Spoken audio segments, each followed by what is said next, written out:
Hi guys, welcome back to Sports with Mono and Mono, a 9 a.m. edition this Saturday. And of course, I'm here with Eli Weintraub. My co-host is recovering from a little brief illness during the week. So I hope you're feeling better there, Eli. Thank you. Yes, I'm doing better. Won't be going to the Yep. game today. That's the only bum part. Yeah, right. Okay, we got a lot of stuff to talk about. It was a big week in sports last week. NFL kicked off, and we got a bunch of stuff to talk about. But first and foremost, and I'm going to hand this monologue segment over to my co-host Eli. You guys should find it interesting, I think. And of course, it's sponsored by Coriano Trucking of Summerhill, New York. So You see, Eli, the issue give the is there. audience give the audience the Eli monologue. Listen, I mean, there's not much you could choose from. I mean, it's for today's monologue because everything needs like its own like 10-minute segment, 5-minute segment. So, what else happened within the week was the Labor Day hot dog eating unfinished beef contest from Las Vegas that happened on Netflix. Do I have Right. Netflix? Did I watch it? No, but I did watch the highlights on X and everything else. And I can tell you this right now, well, it was a pretty good battle. I mean, it really was like a crazy thing. As we all know, Chestnut got banned from the Nathan's hot dog eating contest, the July 4th event. So that was a big, a setback. It was disappointing to see. Wasn't your traditional Nathan's competition. So they said, all right, well, let's do a Labor Day battle. So Kobayashi versus Chestnut was your mashup, and it was pretty crazy. I'll get to the stats in just a little bit. But I just want to point up the Nathan stats first for before I get into what happened on Labor Day. Let's start off with Nathan's. This year's Nathan's, Miki Sudo, 3P winner, 10-minute shave, 51 hot dogs, beat her record of 39.5 hot dogs. Patrick Bertoli, ate 58 hot dogs in 10 minutes, past 5 years worth of eating hot dogs. That was pretty amazing to see in the Nathan's competition. Now, we look at those stats. It was pretty high numbers, but what about these guys? What are they going to do? What are they going to bring up to the table? Now, it did not say what type of hot dog it was. I'm not able to find that information. Now, I'm sure it was the type of vegan because it was not a Nathan's hot dog. You could tell it was pretty good because Joey's record with Nathan's was 676 hot dogs. And in that competition, he ate 83 hot dogs in 10 minutes. Kobayashi ate 67. That Wow. was to The 83 hot Super dogs. Bowl of hot dog eating contests. Pretty much 83 hot dogs. He was 867 Kobayashi. Oh, that was incredible. And now they also interested made a like a weigh in, they did a weigh in before it started. Kobayashi was 158 before the hot dogs, 180 after the hot dogs, and he gained about 22 pounds through hot dogs. And so and Joey was 222. He became 241, gained 19 pounds because of the hot dog. So what a hot dog can do to you, 83 later. But you know what the Yeah. sad part is? Kobayashi still gained more weight and lost the competition. Okay. But yeah, regardless though, the hot dogs are hot dogs, and Nathan said, "All right, well, I'm not going to participate this year with Chestnut and this crew. Let's start and do it differently with Netflix." And they did a great job. It was a great battle and crazy to see. And Chestnut could eat hot dogs. That's all I could say. Well, listen, I mean, I guess you want to consider this a sport. I guess it's a sport. It's its own again. My thing is if it's on ESPN, it's a sport. And at one Okay. time, spelling was a sport, so I guess you could say spelling was a sport. The spelling bee was on ESPN for a point. Yeah. Yeah, I prefer college football or NFL, but over the Yeah, but hot we'll get dog that game. in a second. But it's a sport. We have to bring it up, so I guess Okay. we'll make it the monologue. I did it for July 4th, so I got to do it again for All the right. Labor Day. And of course, if anybody agrees or disagrees with Eli in this hot dog summary, please send us an email at It's sports with sports with mono and mono. gmail.com or leave us a comment. And if you like to do a hot dog contest right on the show, let us know. We could arrange to have you do it. Uh, I listen, nothing for nothing, but I would destroy you in a hot dog eating contest. Yeah, I can I'm tell not you. saying I'm going to participate. I'm saying Oh well. if somebody else wants to participate, I'll be glad to moderate everything and Hey, want to hey, join in the maybe battle. maybe maybe we call Netflix and do an Eli versus Jim It's hot dog eating contest. Although I don't think I want to put on 22 pounds in 10 minutes. So. pretty crazy though. Can you All believe how right. much a hot dog can do to you? Anyway, so Yeah. let's jump in. It was a real busy week in sports, and let's do some recap first in the FedEx Cup, and Scotty Scheffler, as expected, number one player in the world, wins an additional $25 million as wins the Tour Championship and the FedEx Cup. So he's had quite a year, this young man. He's made over Yeah. $62 million. He And, won a Masters trophy, a gold medal, a FedEx Cup, and had an arrest to his plate. What else could you ask for? yeah, what a year for him, right? Yeah. I think the highlight, was his arrest. Yeah, but it was a good match, though. I mean, Xander Schauffele. I mean, they're battling for Player of the Year. I think it's kind of a layup, to be quite honest with you, with Scheffler. So put this into perspective, Eli. He made $62 million this year, and Steph Curry will make that for one season this coming NBA season. And put that into perspective. But look at the talent, though. Compare Steph Curry and compare Scheffler. Let's think about that for a second. Who's the better GOAT? I think the clear winner is technically Curry. I mean, look how much time Scotty does. I mean, listen, I don't want to be rude to golf players and everything, but they do nothing. They only got to do is stand there, hold the golf club, and watch the ball fly. That's all they have to do. Versus Curry, where he's got to run back and forth, make a three, make a two, wherever the case may be. That's what my point is trying to be. So, I mean, that's, Curry's obviously going to get the right money for a year. And Curry's a go. I mean, listen, Scheffler's great. Don't get me wrong. But again, look at golf players do and look at basketball. And then we'll compare. Okay. Well, I give we have a comment. More credit than you do.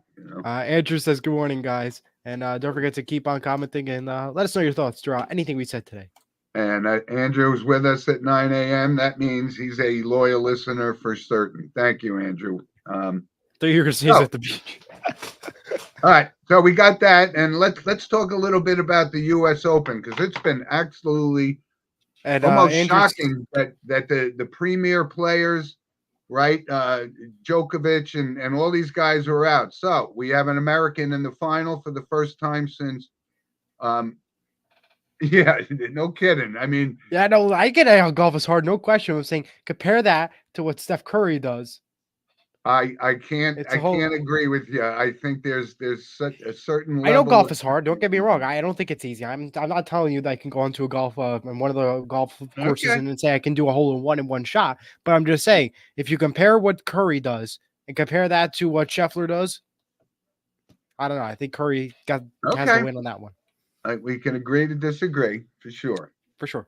But the U.S. Open, right? First time in Americans in the final since Andy Roddick in 2009. Yeah.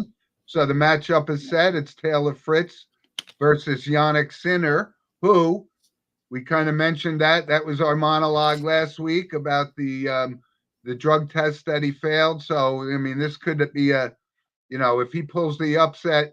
Well, he shouldn't. I guess you wouldn't call it an upset. He's the number one player in the world, but it could be a little bit of a tainted trophy should he win it. I'm going to go with Taylor Fritz. He just seems like he's on such a roll right now.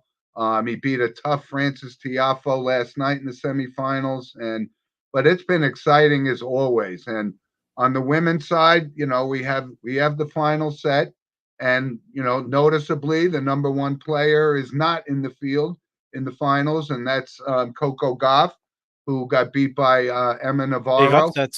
Right? And Emma Navarro put out a great effort against Aryna Sabalenka on Thursday night. It was an absolutely great match. A lot of unforced errors. So Sabalenka is going to have to cut back on that. And she's taking on Jessica Pegula, who was a kind of almost a surprise. She's been playing great tennis. But that's going to be a good final today. That's today at 4 p.m. And tomorrow, this is where the U.S. Open, excuse me, could lose some viewership because it's right in the middle of the afternoon. Excuse me, on Sunday. Football comparison, yep. Yeah, so local guys, and we'll get to the NFL shortly. So. The Final Four is set, and it's been exciting tennis. The U.S. Open always is. It's the final Grand Slam event of the year, and looking forward to it. Should be great matches. Should be great matchups. And I agree, though, Jim. It seems like the U.S. Open always wants to play the finale games when NFL either kicks off their season or is about to, start. I don't know why they do this because, again, you're losing viewership. That is, again, supposed to be a good matchup, but now you have everybody's eyes looking at their 5 different TVs, wherever the case may be, to watch either Red Zone, the Sunday Ticket for the rest of the NFL games, or have their Fox and CBS on to watch those games. They ain't Right. gonna watch the U.S. Open tennis. That's the big issue that I think they need to change going forward. I don't know why they haven't already, but I guess people Well, got to either give the up thing football. is, when you think about it, when we talk about what's the greatest invention ever, was it electricity? Was it this? And, you have to put the guy who invented the remote control so you That's can flip back correct. and forth, right? Yeah, the remote I don't control know of the who that TV. was. I don't know if his name was remote or I'm gonna actually control, but Google that. Who created the remote yeah, control? we should find that out. So, U.S. Open again, really really impressive tennis, The exciting inventor of tennis. the remote control was Nikola Tesla. Oh, well, okay, that makes sense. He was the Yeah. founder of pretty much electricity, I guess, Yeah, he right? was born in Croatia and died in New Uh-huh. York in 1943. Okay. All And right. now he has a car named after him already. Yes, he does. That's right. And it's all about electricity. There you go. Yep. So, Eli, let's jump into let's start with some college football first, because we're going to obviously jump into the NFL. But college football, there's some big games today, and I think the biggest marquee game is it's where game day is today. ESPN, Texas versus Michigan. And Yes. Texas, is favored over the Michigan team. I don't know how the Michigan team is going to react, or they've been these whole sanctions and things, and Harbaugh sure left a mess. But Oh, yes, he um, did. yeah, I mean, but that's going to be a great game. That kicks off, I 100%. think, 12 o'clock today. Yes, I believe that is happening at 12 o'clock on Fox. It's Texas, Michigan. Right. And there's some other big games today, notably Colorado versus Nebraska. And a lot of people are starting to realize that this Shador Sanders, is a player. I don't know that I would consider him the number one quarterback prospect coming out next year, but he certainly will be, being that the dynamic of the quarterback position in the NFL has certainly changed. It's a run and shoot, that kind of a thing. Rarely do you get a drop back passers. And Nebraska themselves, they're playing this Dylan Ricola. He's considered one of the top prospects. He's only a freshman, and people liken him to the style of play that Patrick Mahomes. A little early for comparisons like that, but that's Very going to early, but be a yeah. big matchup. um, One other thing I was recognizing, because Georgia's the number one team in the country, and they throw these kind of cupcake games in there, and I don't know that it benefits anybody. I mean, they're playing Tennessee Tech today, and they should probably win by 60 points. And I I just guess, wonder what the thinking is. I would love to see, but you know, that's what makes them number one, though. yeah, but I mean, how much credence can you take in when you have the number one recruiting class taking on a team like Tennessee Tech? See, the thing is with It's college not an football, exciting game. It's kind of a schedule filler, I guess. But I would love to see the full slate of college football, especially with the quality that's out there, and everybody changing from one conference to another. I'd like to see them kind of get away from these little silly games where, like, yeah, I Indiana agree. scored 77 points last The night. thing with college football is it's a very confusing sport. And this is my reason why. It's a bold take to say. But the reason why I'm saying this is because you have teams that are ranked and not ranked. And the teams that are ranked, they're playing games, again, as you mentioned, little cupcake games, as you mentioned, that are going to be 60-point blowouts. That's Yep. not college football. That's high school football. That's maybe the NFC South division games, maybe you could say. You can make a case Yeah. for. It's not really football.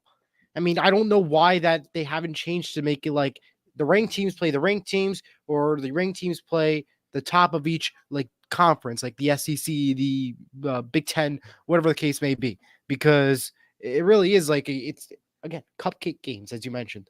Yeah, It's and really you like know the what weirdest happens. thing I mean, I think it's good for the obviously it's good for the schools to get, because they keep winning. recognition a little bit, you know. They keep winning, but the bad news is they're playing these games, and when it comes time for the bigger games, you're going to look like a horrible school. Yeah, and I think about one game that you would think stands out in my mind was probably 10, 15 years ago was when Michigan had a quote unquote cupcake game against Appalachian State and lost. So, I mean, it's rare to happen. It's kind of a fluke, but I don't think Georgia's going to have much trouble with Tennessee Tech today. I don't think so either. Yeah. So, um, yeah, so college football is underway, and you look at certain teams like Florida State; they're off to an 0-2 start. Not Um, good. LSU, same kind of thing. Brian Kelly almost had a heart attack at the press conference after the Ah, game. And these things happen, but the competition is so good. And when you think about it, you can't just rely on when you have it like this quarterback Ricola at Nebraska. That doesn't mean he's going to be at Nebraska next year, right? We've talked extensively about nil and people getting paid to go play college football, and um, I loved it in the old days when you had a freshman quarterback and he played for 4 years at that school and so forth. But those days are long, long gone. Um, so college they're gone. football, Yeah. I don't know. I think there was a couple other big games that I wanted to. The only two games I had that were pretty big to me, I thought was Tennessee North NC State at 7:30 ABC tonight, and I had Arkansas versus Oklahoma State 12 o'clock ABC. Those are my two other games I would say maybe watch out for. Yeah, a couple other little games that I think would generate some intrigue. Is Georgia Tech is playing Syracuse today, Yeah, and when we think of Syracuse, there's coaches there. Vito Campanelli, Nunzio Campanelli is an assistant coach there. He was the interim head coach last year for a little while, and you get a lot of Jersey kids and a lot of transfers. So Syracuse could be a formidable team, but Georgia Tech pulled the big upset. So college football is something you just never can be certain how yeah, things are going to go, right? that's very true. Okay, Eli. High So, school sports. huh? High school sports you want to go to? Well, let's talk a little bit about it because when we talk We about had high school, upsets. yeah, we talk about high school football in New Jersey, and we talk about the big three, right? St. Joe's, Don Bosco, Bergen Catholic. Well, they all They lost all in lost. opening games, right? Bergen Catholic went down and they played IMG, which is Yep. basically not really so much a high school. It's one of those private, elite schools, and they beat Bergen Catholic. Um, Don Bosco went over into Ohio, played Archbishop Hoban, and they lost. And I went to the actual St. Joe's game last week, who played St. Francis Academy. And they And lost. Eli, you and I were talking about this before we came on the air. Um, this is a high school St. Francis. I mean, you should see the size of these kids. I mean, the offensive line could have been the same offensive line that Alabama could start. It's I think Eli gave me his respiratory issue here. I know. It seems Over like the it. I mean, arm. you're just gonna just share the stuff here. Yeah. So What is football can don't do? dismiss this because these are still powerful schools in the Northeast, but when they go out on the road and they play teams from California or Yep. Texas or It's a whole new Ohio ball or game. Florida, these are impressive schools. And Bergen Catholic bounced back last night with a big win over a team from Ohio, and Bosco won Bosco a beat big Red game Bank last Catholic. night at 44-0. And St. Joe's takes on Seton Hall Prep today, Yep. looking to rebound. And they have another tough game the following week. They're playing Archbishop Stepanak, who's a big, team from New York State and White Plains, and a lot of NFL players come out of that program. So high school football is And you got to exciting. also, I want to bring up this matchup too. Last week was Promise Catholic versus St. Peter's of Jersey City. Uh, Mm-hmm. St. Peter's, uh, lost that game to Paramus. 48-47 was the final. I just Googled from NG.com. That was a big game because I heard a lot of people were talking about it. Peters was supposed to be this hot team. It came in there. They lost by points. So that's how close it was. And it was 48-47, high scoring game there. So it's pretty impressive to see. And again, another not big schools as we mentioned, like the Bosco and the Bergen and the St. Joe's, but at your secondary level of pretty good high school football level. And for St. Mary's, they have Park Ridge today, home at Rutherford at 12 o'clock now. Was scheduled for 1 o'clock. I am no longer going because of this wonderful illness, but I think it should be a good game for Park Ridge, and the Gales are just going to have to keep on working hard. Yeah, and the reason we talk about these games is because this is like elite talent, the IMGs, and there's numerous guys in the NFL from all of the teams that we just mentioned, and that's the foundation for what makes a great college football team.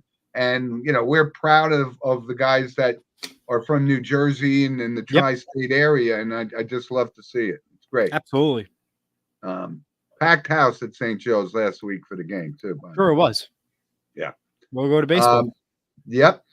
Okay, Eli. So let's talk a little bit about Major League Baseball right now. And you gotta say one of the biggest surprises, it's a surprise to me, is that the way the New York Mets have been playing, they've bounced back, and I'm not sure they were a World Series team, but they're winning games. They're winning games, and they have they got some young talent. This kid Mark Vientos he did a home run walk-off last night to win the game against Cincinnati, and they're all starting to, like I said, the Mets were teetering. I always thought they were no more than a 500 team, but the starting pitching with Sean Manaea and Peterson and these guys, so they're on quite a roll, and they're going to be battling. They're going to be battling Atlanta for the final playoff wild card spot going forward. And on the other side of the river is New York, the Yankees. Yeah. And it was an interesting fact. I mean, they're going down. Yeah, but they've had a hot start.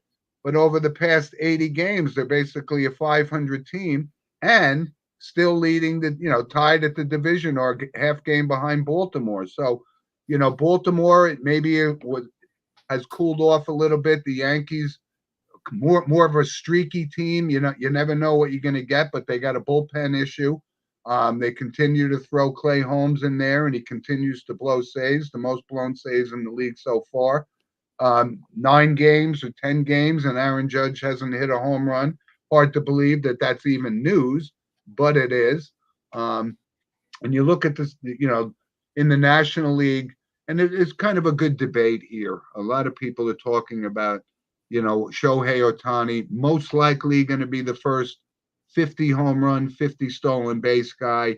But a lot of people say, well, wait a minute. He's basically, all he is a designated hitter. Doesn't play the field right now.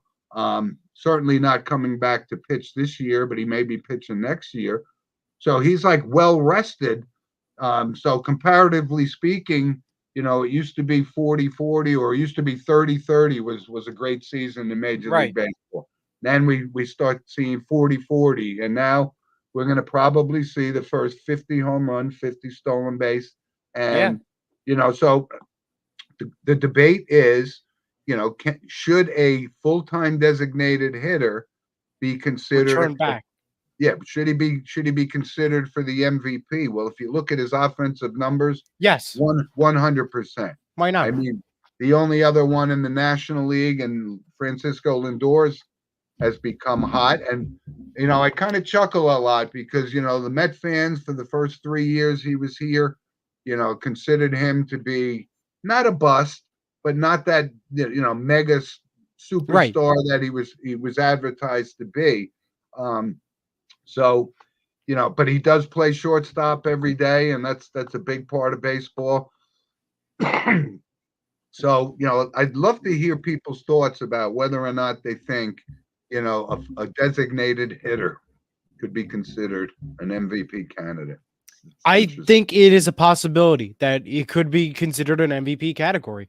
And the reason why is because in the American League, you got to think of the Aaron Judge and the Yankees. That would be the only person that would stick to my mind as a potential MVP. Now, Shohei Ohtani, you look at the national side, the only name that pops up in the national side is the Dodgers and Shohei Ohtani. You look at the list of teams right now that are still in it to win it, and Shohei Ohtani is still the number one guy. And you got to remember this.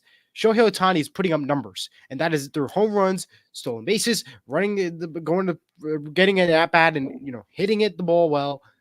I mean, I think to me, Shohei Ohtani is going to be your MVP because even if he's a designated hitter, doesn't do much on the defensive side, the outfield side, but he still did a lot this year. Yeah, you can't deny his numbers. They're You phenomenal. can't deny his numbers, and if you tell me that you could compare somebody else to Shohei Ohtani, I need to see more than just what he did on the outfield.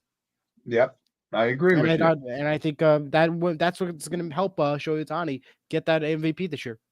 I agree with you. I think he's certainly, with the offensive, the kid is just phenomenal. Yeah. I mean, he's already won 2 MVPs in the American League, and if he wins the MVP with the Dodgers, he'll only join Frank Robinson as the only player to win an MVP to ever do so. In both leagues. Other news that happened: that John Sterling will come out of retirement to call the Yankees postseason and last regular season week. Kind of reminds you of someone called Tom Brady that just wants to do it. Just hey, why not? I mean, good for him, but he wasn't too great. Like, you couldn't hear too much. Yeah, left. I mean, that's it's funny you said that because I actually had that listed under random points that Sterling's coming out, and there's been a lot of discussion about whether or not he should be coming out. He should. I'm sorry, but like, why did he leave in the first place, kind of thing. And that's like Tom Brady now, and they're trying to figure out, they're why basically auditioning 3 guys right now to call Yankee games. So some people are saying that's unfair to those guys to bring him back, but you know what? He's been the face and voice of the Yankees for many, many years. I understand that though, but at the same time too is the new guys got to get opportunities too. You can't just tell me that I want to come out of retirement to do a game. That's not how it works. Yeah. I mean, listen, you announce your retirement, you're retired. I mean, you can go ahead and come back, call a game, that's fine. But to call a majority of the postseason run, that's going extreme. Well, to me, we could say, right. And the same thing when you bring up Tom Brady, you had Greg Olson was the number 1 guy, and now he's booted out. Yeah, he got booted out because Tom Brady is Tom Brady. I haven't heard 1 second of a broadcast. We'll find out tomorrow. Yeah, well, I guess we'll find out tomorrow. I'm sure he called a preseason game, didn't he? Yeah, I don't think it was like a majority of the game, though. Right. The other news, Rockies and Marlins now join the White Sox for officially being eliminated from the playoffs. So congrats on being eliminated. This Chicago White Sox team, this is most likely going to set the record for most losses in the season, which I think was 120 by the 1960 Mets. Yeah. It's not a notable thing. It's not something you want on your resume to be part of a franchise like that. But I remember early in the season when the Yankees played the Chicago White Sox, probably, maybe barely a month into the season, and I watched it and I said, this Chicago White Sox team is a minor league baseball team. I mean, you didn't recognize any of the names on it. They had fire sales. They got rid of any good players that they had. So, yeah, you see the good, the bad, and the ugly in Major League Baseball, right? You said it. But the races are coming down to the wire, right? What are we, 25 games, if that, left in the season? Yeah, we're less than that, yeah. And I think it's important for the Yankees. You don't want to be that wild card team. I think that extra series puts a lot of strain on you. So, I mean, the Orioles and the Yankees are neck and neck. I think the Orioles are currently up by half a game, in the Central Division. Basically nothing. It's the Guardians playing. And, so that's not really exciting. And then the West, it's pretty much basically a done deal with the Houston Astros. The Phillies have cooled off. So this is what what's left. Races are all about. This is great for baseball. We're probably going to be the first time first time that I could recall that there's not going to be a team with 100 wins during the Yeah, regular season, and that's rare if it's that's ever yeah, happened before, yeah, right? So good stuff, and so it didn't look like Judge, unless Judge goes on a tear, I don't know if he's going to yeah, hit more than 62 home runs, but he's definitely the consensus MVP in the American League for sure, for sure. and maybe Soto finishes second, right? So, all Football. right. I know what everybody's talking about. We got a lot of great feedback last week. We had great viewership last week because we did our NFL preview team, our preview show last week. And Here's what everybody Eli and wants I, to hear about football, NFL right. football. And NFL football is underway. 2 games in the books already. Just to recap our picks from last week on the Baltimore, Kansas City. And again, I shame on me. I don't I don't bet against Patrick Mahomes, but I just figured that they were always a slow starting team, and yet the kid Jim, I think never ceases to amaze the talent that this kid has. And I don't know Lamar if we're doing. Jackson himself had quite a game, rushed for over 100 yards. But he's going to put himself in jeopardy when you run as a quarterback in this league. You have very little protection, and I so think we're I gonna got get for that you game for wrong. Christmas, Jim. Is Huh? I am never gonna bet against Patrick Mahomes T-shirt. I think that's what we're gonna get you for Christmas. I don't. Okay. We're never gonna bet against Patrick Mahomes because Well, listen, if come this was on. I the, mean, wow. if this was the playoffs, there's no way in hell I was going to bet against them. So, Right. uh, Eric says good morning. Good morning, Eric, and don't forget to comment. Talk about football. It's anybody. Go ahead. yeah. Feel free to comment.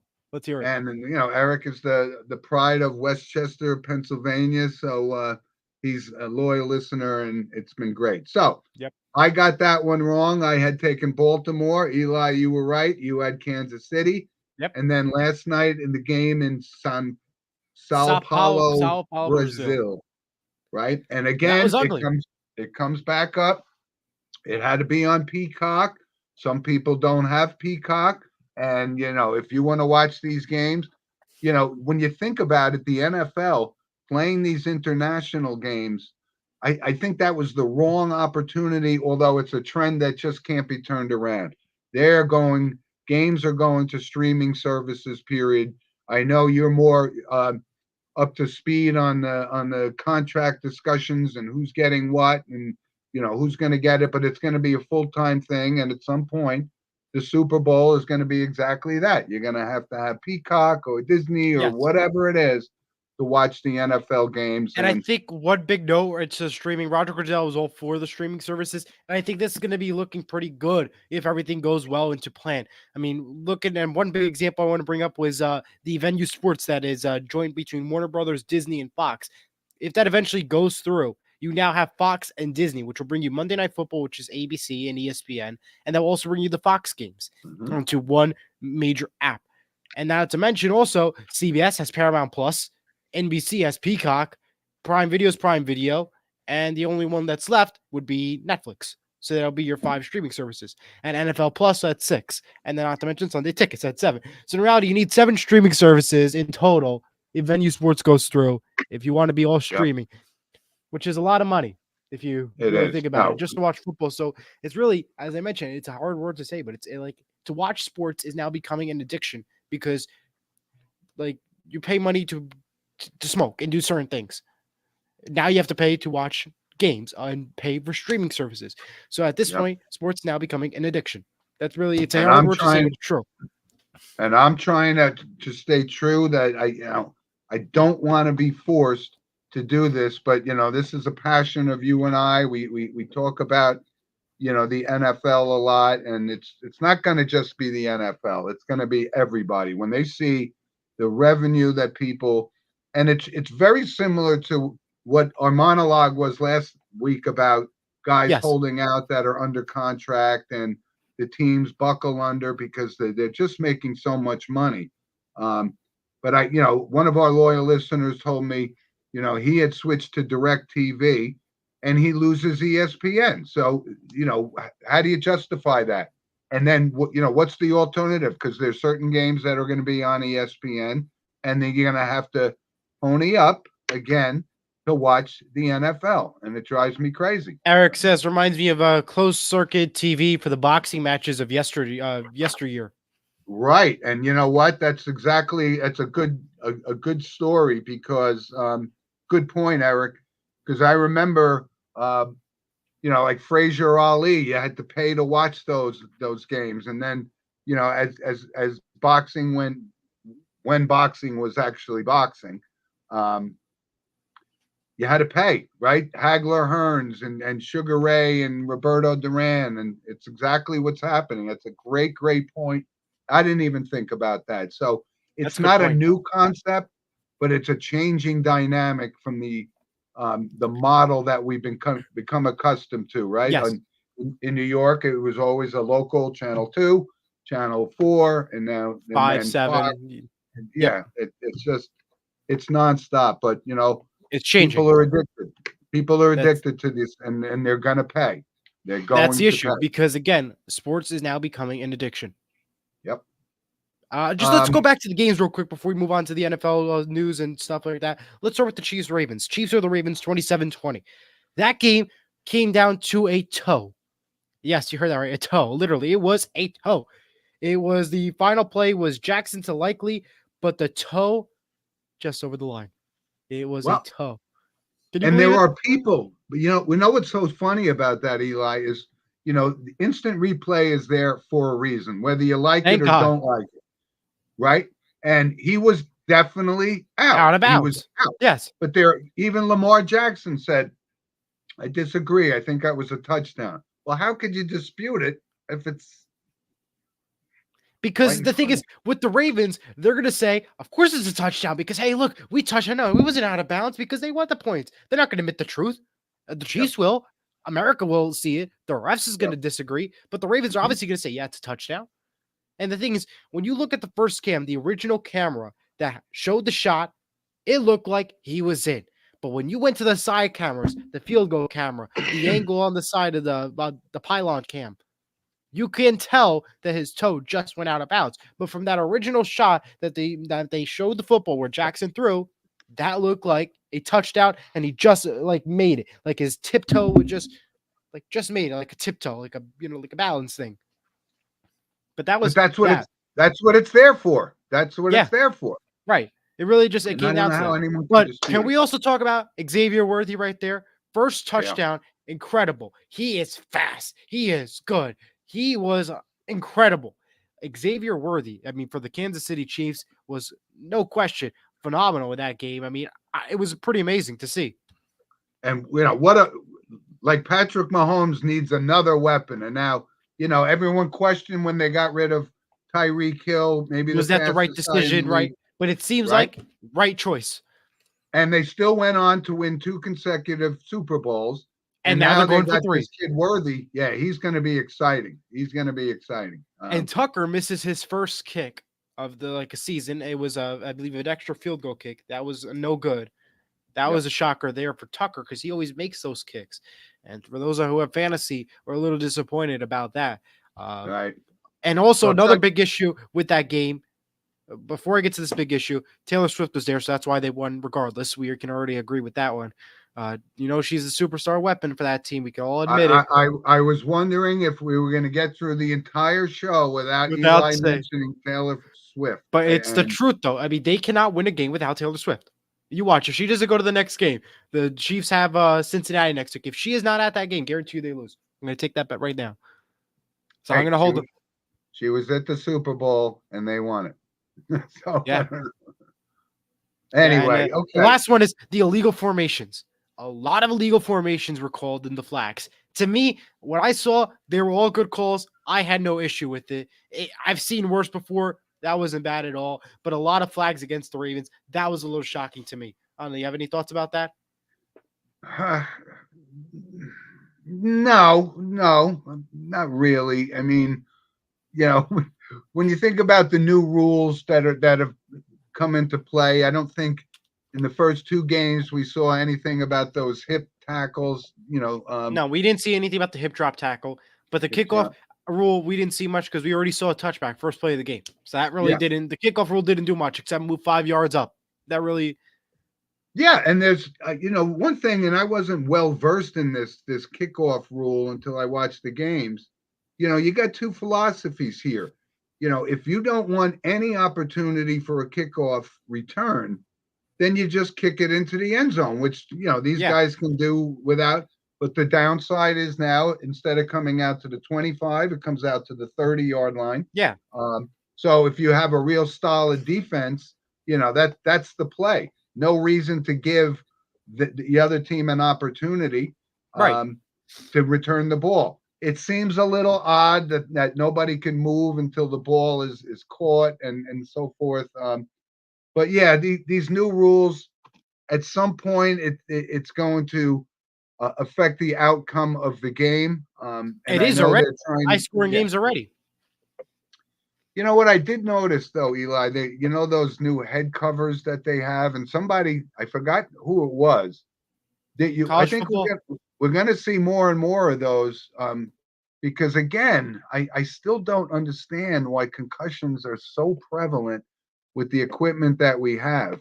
But my initial thought was, well, why don't they put the same material that that is you put on the outside of your helmet, put it on the inside of the helmet? I mean, That's a what lot do of we work to do. You know that, Jim, right?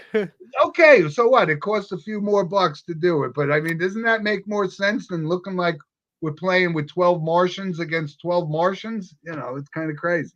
Yeah, I mean, well, you know how the NFL is. And we I have the know. other game to recap. Eagles over the Packers 34-29. I didn't watch the game. It was on Peacock. Of course, nobody has Peacock. But I did see the highlights on Twitter. But the biggest note of the night, the status of Jordan Love's health. As 6 seconds Yeah, left in the game, he was injured. The injury was not announced yet. I believe right now it's either an ACL or an Achilles injury. And I did say the quarterback curse is real. What happens when you're the highest paid quarterback? Either an yeah, injury or bad luck happens, and it already did. yeah. Now, don't get me wrong, Brazil already had bad field to begin with, but that is not the way you want to go for the Packers. It was a very Oh, high that would scoring be game. yeah, that Both would be defenses were great. devastating. That would be devastating for Green Bay that it happens in the first thing. If you looked at the video, it looks like it could be serious. I don't know. When you To me, it looked like a potential Achilles. That's what I'm looking at. I don't know. I'm I not a I don't doctor. think I'm not yeah. a doctor. I'm not going to be a doctor. I can tell you that right now. But it does not look good. I can tell you that for a fact. Yeah. And when you get those ankle injuries, you can see, and I've had them. When I was in high school, I played with them, and it really hampers you 100%. But he's a quick, rollout type quarterback, and that could be a big loss for Green Bay. Big It loss. really could be. But another big note, though, Saquon Barkley, 3 touchdowns last night. And I think Giants fans are beginning to cry because what he showed up in Philadelphia, he put up a show. And he truly did. 3 touchdowns, star of the night. Defenses look great. We could excuse Love, but Barkley was the star of the show. Well, all right, let's not get ahead of ourselves with this. I actually did get a comment from one of our loyal listeners who said Saquon Barkley scored more touchdowns tonight than Devin Singletary, his replacement for the New York Giants, will score all season, which I completely Hey. dispute. I think Singletary is a solid back.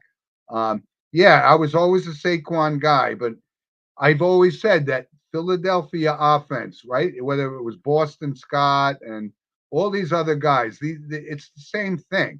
He scored 3 touchdowns, but it didn't look like it altered, the philosophy of the Philadelphia Eagles. The Philadelphia Eagles, it's still centered on Jalen Hurts and their wide receiver AJ Brown. So I don't know that he's going to be able to ultimately change the outcome. I'm still not certain about Jalen Hurts. I mean, I know they paid him and they had to pay him. They had to He had, pay him. he They had had no choice. But yeah. Well, all quarterbacks are getting paid. We know that, right? he'll do a good season, I think. He'll have a good Yeah, season. we'll see. We'll see how it goes, though. All right, so we got some games to pick for this Yes, week, and then I'll go to and the NFL news before random points. yeah, and let's take our picks. I selected 3 games, and I like to call them our locks of the week. But as you Yes. know, picking football games is Not not easy. easy. No, it ain't. Um, so we got the Vikings at the New York Giants, and you know I actually think that the Giants have a legitimate chance to win this home opener. There at home.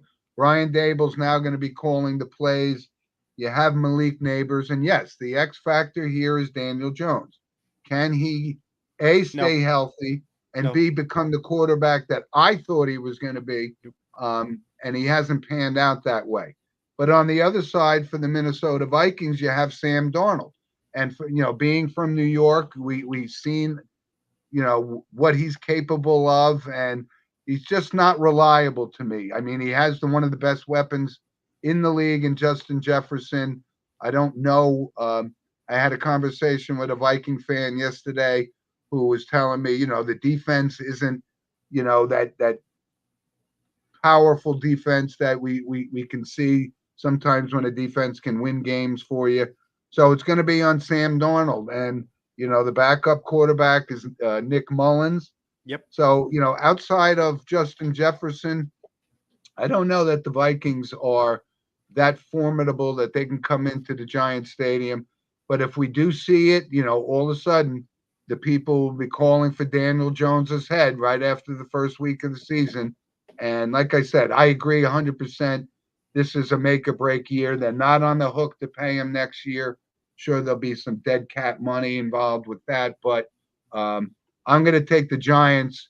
And believe it or not, they're underdogs at home Yeah. against Sam Darnold, which to me doesn't make a lot of sense. But I don't get involved in point spreads and sports Nothing like gambling. that. That's a different argument for a different day.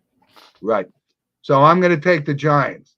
And now, as you know, the San Francisco 49ers, again, look like a great team. I think Christian McCaffrey is already um, ailing a little bit, but so it's the Aaron Rodgers era in New York for the Jets. We don't know what we're going to get. We don't know whether or not he's fully recovered from his Achilles, but a lot of people are picking them to win the division. I did not last week. You did not pick them either. So I think that's a tough task for them to go out and beat San Francisco, but you never ever know in this league. But I'm taking San Francisco because I'm not a believer in the Jets. I believe the Jets have absolutely a lot of talent. And Hassan Reddick, they'll sign probably. I thought probably by today, um, but he'll be signed.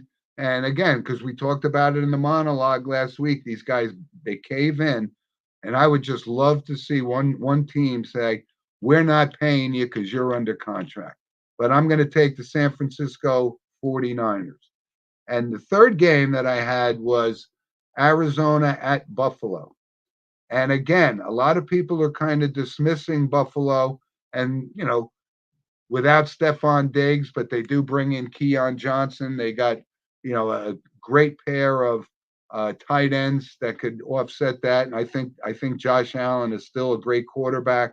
So I'm going to take the Buffalo Bills because I've told guys, had conversations, Arizona, that franchise is just a mess, and It I'm is. certainly not a believer in um, Kyler Murray. I think he could be an exciting player, but I don't see him being able to carry this team, and I think this could be his last year in Arizona. So I'm taking Buffalo, and I don't know that Buffalo can win the division as we said last week, but don't dismiss Josh Allen. The guy is obviously a lot of people will say, yeah, but he can't beat Patrick Mahomes. Well, not a lot of people can beat Patrick Mahomes. Nobody, So, not really much. I mean, the only person I think that could say they beat Patrick Mahomes was Tom Brady. yep. So, what are your takes? Give me your picks, Eli. I'll start off with the Vikings Giants. I'm going to go with your three, and I'm going to add a bonus one because I think a bonus one every week for me will be pretty good on top of yours. We'll start with the Vikings and the Giants. For the Vikings, they just lost their star quarterback. It already does not look like a strong start to the season. The Giants don't look any better either. Daniel Jones is not exactly the best and top-notch quarterback to watch out for.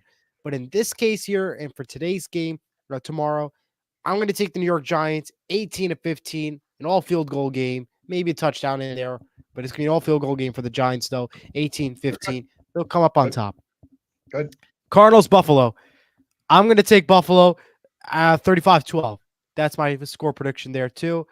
Cardinals are good, but they're not exactly what we want them to be at. The Buffalo Bills, though, Buffalo's Buffalo. Jets, 49ers. Let's go 49ers, 30-24. Can't trust Aaron Rodgers and the New York Jets, so I got to take San Francisco here. And for my bonus pick, I'm taking Seattle Broncos. I think that's going to be a great game. I mean, listen, Mike McDonald, brand new head coach, first-time regular season starter. That'll be a good game for Seattle. And for the Broncos, it's Sean Payne's, I guess you could say, first year with full control. With no Russell Wilson, Bo Nix. I think it's a good game to watch out for, but I'm taking Seattle. Survivor pick of the week, 24-21. Okay. I'm going to take Denver in that game. I'm not a believer in your Seahawks at all. Okay. Fair enough. And I've always been a Bo Nix guy. When he was at Auburn, he was great last year. I think it's remember, Seattle's home too. That's the other thing. Oh, I thought Denver was home. Okay. And Seattle's home. Okay. All right. Well, I'm going to get to some NFL news, though, real quick before we go to our random point segment. 49ers star, wide receiver, Ricky Pearsall was shot in the chest last week in a shooting in San Francisco. He is doing okay. He will miss a few games and will do rehab, but is going strong per coach. That is amazing news here that he's doing very well and he's doing okay. Incredible. But again, shooting again is not exactly what we want to see. It's happening all over the place. It's horrible to see. We're not going to get more into that, but yeah, pretty sad to say. Yep. Russell Wilson is now questionable for tomorrow's game. Calf injury seems to be the issue. It looks like Justin Fields may be getting that start for tomorrow's game. So look out for Fields tomorrow. And don't start Russell Wilson in your fantasy if you have him in your bench. Okay. Meanwhile, Steelers tight end Pat Freiermuth agreed to a 4-year, $40 million contract extension along with defensive lineman Cameron Hayward to a 3-year, $45 million deal. 49ers linebacker Trent Williams restructured his contract to a 3-year, $82 million deal. Dolphins quarterback Jalen Ramsey agreed to a 3-year, $72 million deal, making him the highest paid quarterback in the NFL again. Denver Broncos quarterback Patrick Surtain, the second, agreed to a 4-year, $96 million extension, highest paid defensive back in the NFL now. Seahawks signed former Vikings QB Jaron Hall to their practice squad, and Jets signed cornerback Michael Carter II to a 3-year, $30 million deal. Let's see. Cornerback. Yeah. Cornerback. Yep. And that's your NFL news. And now time for Random Points, sponsored by Lynch Toyota of Manchester, Connecticut. Yes, I got a couple. Interesting fact, right? So a lot of people anticipating the Caleb Williams era in Chicago. But interesting fact, number one overall drafted quarterbacks in the league are 0-14-1 since 2002. So a lot of people are wondering, is this going to buck the trend? Because, and listen, Williams does, I'm not disputing the fact he's got great potential. He's got great receivers now. I just don't know. I don't know if that trend will continue or whether it'll be 1-14-1 or 0-15-1. So we'll keep an eye on that. A couple other notes. Ben Joyce of the Anaheim Angels threw a 105.5 mile an hour fastball, which is unbelievable. I think the record is still held by Aroldis Chapman many moons ago, but that's amazing. 105 miles an hour. I don't know how you could hit that, but we'll see about that. And women's soccer player Alex Morgan has officially announced her retirement. She's one of the all-time greats. She won 2 World Cups with the U.S. national team and a gold medal as well. So she retires. And that kind of puts a close on that one core group with But it was a all of powerful team. yeah, it was. Derek So she commented was with what a great game yesterday. I had my mic muted. It was he had what a great game yesterday was the comment from Derek. So thanks yes, for tuning Derek. in. It Yeah, definitely great game. was. I mean, exciting. I know you guys are, for sure going to pony up and pay the Peacock stuff to Yeah, watch. But anyway, okay. So that's you have any random points before we move on? yeah. I have some couple random points. We'll start off with WNBA. Well, there's one spot left in the playoffs. Already in the playoffs. New York, Connecticut, Minnesota, Las Vegas, Seattle, Indiana, and Phoenix all in the playoffs. Still holding out Chicago, Atlanta, Washington, and Dallas for that final spot in the playoffs. Officially out as of last night is the Los Angeles Sparks, who took a loss last night. Caitlin Clark becomes the only rookie player in the WNBA to reach 100 threes in only 34 games. So congratulations to her. Triple doubles are also pretty good for her. Tonight, Yeah, yeah, I think Phoenix that, and Seattle, 9 p.m. on NBA TV. Tomorrow, you got a lot of games. Minnesota, Washington at 3, Atlanta, Indiana at 4, Las Vegas, New York at 4 on ESPN. Only TV game for the day. And Dallas, Chicago at 6, Connecticut versus LA at 9. Those are games for the WNBA. okay. The last note of the day, DirecTV customers have no access to Disney-owned channels, including ABC, ESPN, etc., which means no U.S. Open and no college football. This was a similar situation to last year's battle with Spectrum and Disney. Again, DirecTV not putting up with Disney's new prices. I believe this issue will be resolved. However, I believe this will be resolved Yeah, before the Monday Night Football game, as it did with Spectrum, because I think everybody wants to see the Monday Night Football game. And I think also the most anticipated thing of the week will be the ABC News presidential election and debate that is coming up this Tuesday. ABC has the debate coverage, and I think that's very important for both America and everybody else. So I think DirecTV is going to get the deal done right before those two big events happening. We'll see if they can get something done before today's big event of the college football and tomorrow with the U.S. Open. So we will stay tuned for that. No update yet on Jordan Love's health status. okay. All right, good. So I got a movie recommendation. And I got a couple of pictures that he's going to show us in just a minute, but it's called Angels with Dirty Faces. And I know I have a loyal listener, Derek, who just sent a comment. He says, I can't watch these black and white movies, but this is a great movie with the Bowery Boys and Humphrey Bogart and Pat O'Brien. It's just a great movie. Put down, get into older movies as well. Just because they're in black and white doesn't make them not good movies. So, and we got a couple of pictures here that I Yes, wanted I'll to get to post that in a up. second. But by the way, this whole entertainment segment is sponsored by Vital Selections. Don't forget to scan the QR code to learn more. The official sponsor of our entertainment segment. I'm going to get to my pick first, and then we'll get to the pictures. My pick for the week is Jeopardy! Wheel of Fortune kick off their new seasons Monday on ABC 7 locally. It's the longtime syndicated show. They make their return. Wheel of Fortune has a new host, Ryan Seacrest, replacing Pat Sajak. So, recommendation, watch Wheel of Fortune because it's a show everybody grew up watching. So take a minute to see how Ryan does on this upcoming Monday at 7:30 for us here in the New York tri-state area. If not, take a look at a show this week just to see how Ryan does and how you can compare him to Pat Sajak. And of course, Jeopardy with Ken Jennings has a new season as well. So take a look at that. Man is still there. So just take a look and watch that. That's Hey, by the way, I'm great at Wheel of Fortune. I am too, except I'm not sure how great I am if I'm on the contestants row. That's the thing. Yeah, not so much at Jeopardy, but Wheel of Fortune, I could get that no problem. Jeopardy, it's a different argument for a different day. Well, you should go on Wheel of Fortune. They have open auditions for Wheel of Fortune. I know, I really should try. But the thing is, everybody says it. It's so different when you're home and watching the TV. You know it right away. When you have pressure and the bright lights on you, it's a whole new ball game. Everybody says it, but we'll see. We should apply, Jim. Sports of Mono on Wheel of Fortune.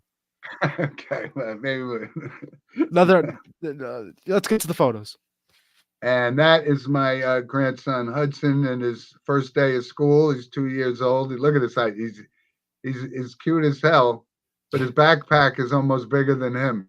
Yeah, you got to get a little smaller backpack. Yeah, Grandpa Jim, you got to get a new backpack.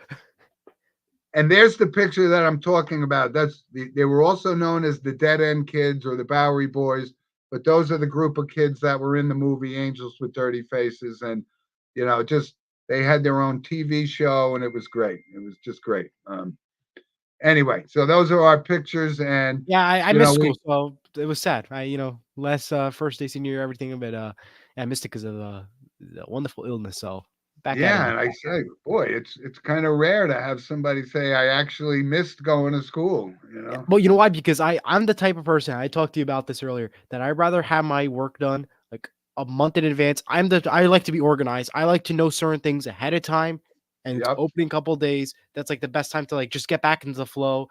And there's only so much TV you can watch. And Yeah. All right. like So we're I gonna was close. okay from till 12 o'clock. After 12, not much good TV on. Okay. Yep. Yeah. Okay. So let's close with our notable passings. I got a lot. Yeah, I got a couple. James Darren, who was, star of the show Gidget with Sally Field, I believe, back in the 60s or whatever. But he was also on a long running show called TJ Hooker with William Shatner. Yep. Also went on to be, he was in all the Charlie's Angels and all those kind of shows, but very recognizable. I know people know he was 88 years old. Um, and Brazilian music star Sergio Mendes passed away. And, he was kind of famous for his bossa nova style music, but he was very prominent and worked with a lot of big artists and had some songs like Never Gonna Let You Go and Going Out of My Head. These are songs that were collaborated with some of the big names in music, Burt Bacharach and all those kind of things. So he was 83 years old, but very, very influential music. And I wanted to also give a shout out because, again, we had this another school shooting, and we Oh had yeah. four victims in Georgia, and it just keeps going on and on. So our thoughts and prayers go out to all the Yep. families that were affected by that. Yeah.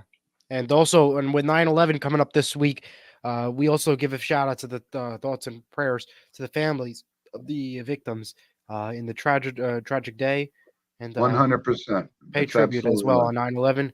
Reason why I have all those up in back of me. And yeah, other notable passings this week. We'll start off with NJ Devils fitness consultant from 1999 to 2010. Coach Vladimir Burr has died this past week. He was born in Okay. 1950 and was 74 years old. He was also an Olympic medalist swimmer. Okay. Leonardo Rigo, who helped build Barnes and Nobles, died this past week. He was 83 years old. Okay. New York famous rapper Fatman Scoop died this past week. He was 53. He died collapsing on stage in Connecticut, born in 1968. And finally, rapper Rich Homie Quan died this past week. He was born in 1989. He was 33. We do have a comment real quick before we conclude. Diego says hello. Thank you for watching. And that's a way to honor, as we mentioned, to close out our Yes, it day. is. Yep. We'll be back next week at 10 o'clock with a Yep. great new show for you. And listen, again, thank you all for your loyal support. And like I said, send us comments at sports with Mono and Mono at gmail.com. And like I said, we had just a great week last week and got a lot of comments and a lot of feedbacks. And the show is growing by the moment. So thank you Absolutely. all for your support. So, Eli, feel Have a great better. week. And hope you're back 100% for the show next week. We'll be I will back be. on at 10 o'clock next week. Yes, next week, 10 o'clock. And for those of you who like high school sports and everything, it's a show called All In on NJIC Sports. That is coming up at 11 o'clock. They'll be live from St. Mary's on the All In on High School Sports YouTube channel. I'll be joining virtually as a guest. So check that out if you like high school sports and everything. It's a good channel. They talk a lot about high school sports, give a lot of knowledge about all things high school sports, recaps, analysis, and all that stuff. Kurt and Jen hosted. So take a look at their channel, All In High School Sports. I'll be joining at 11:30 with them. So virtually. So take a look at that channel if you're interested. Okay, great. All right, my friend, feel better. And we'll see you folks next week at 10 o'clock. Thanks. All right. Take care, everyone. Bye-bye.